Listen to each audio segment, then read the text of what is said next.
can choose a path that many nations before us have crossed, or we can choose a path less traveled. You see, our founding fathers chose the path that have never been traveled before. They chose to have a government where people ruled. They chose to bind the government that they created by these laws. And the Constitution was this such law. The Constitution only delegates the powers necessary for the federal government to protect the liberties of the people.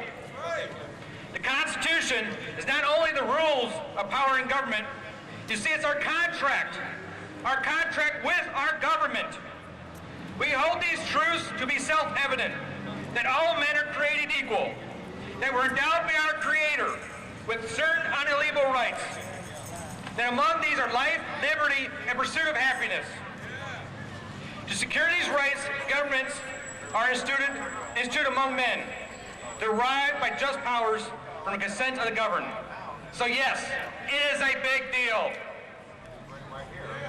This year, our beloved Constitution turns 223 years old. Sad thing is, our Constitution has serious life support. Not because it's old and antiquated, no, because our elected officials, who sworn an oath to uphold and defend, to protect our Constitution from all enemies, be it foreign or domestic, straight out refuse to protect the Constitution from these threats of destruction. If we continue on this path today, I must warn you, there will be a time when people will ask, what is freedom? And the only one's going to answer that, maybe too old to answer it.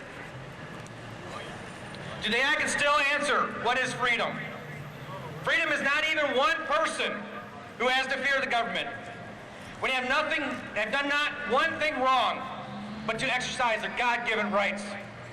But even if just one person is forced by fear to shut his mouth or close his mind, then each and every one of us Americans is in serious peril, and freedom is truly lost. Reagan said it best, freedom is a fragile thing, and is never more than a generation away from extinction. It is not ours by inheritance. It must be fought for and defended constantly by each generation. For comes once to the people, those who have known freedom and lost it have never known it again. That's why I'm so proud of each and every one of you today. Here, taking the time to stand up for freedom.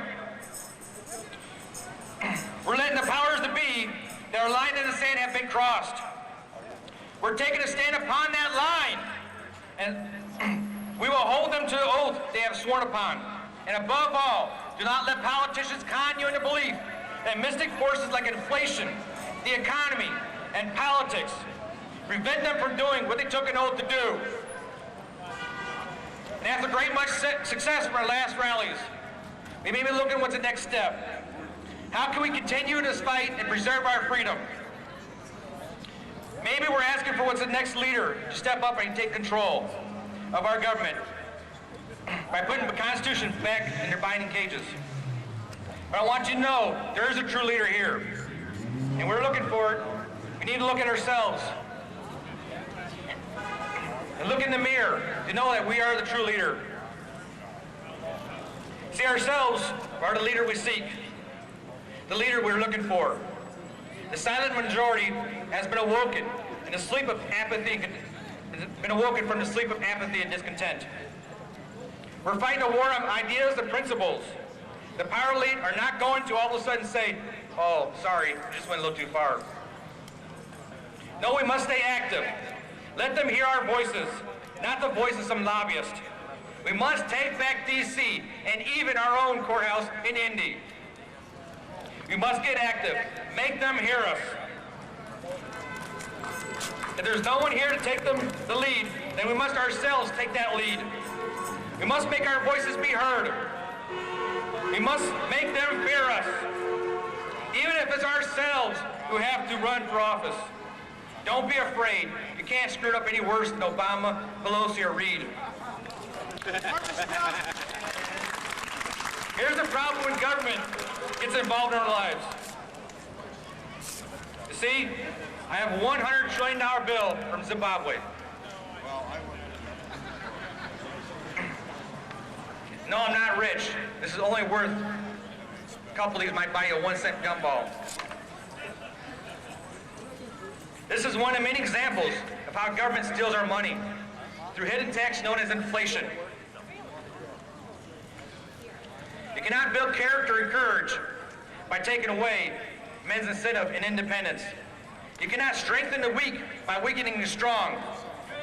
I know we're going to take our country back because it's our children's, our grandchildren's freedom and liberty we're fighting for. The flames of liberty kindled on the 4th of July in 1776 have spread over too much of the globe to be extinguished by a feeble despotism of the power elite. We the people will ignite these flames once again because we are the power elite, not those in D.C. or even in Indy. We have the power. We are the true leaders of this nation. We will take our country back. This is America. Now stand and let freedom be heard.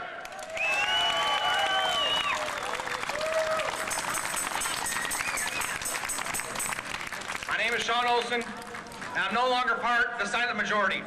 Thank you.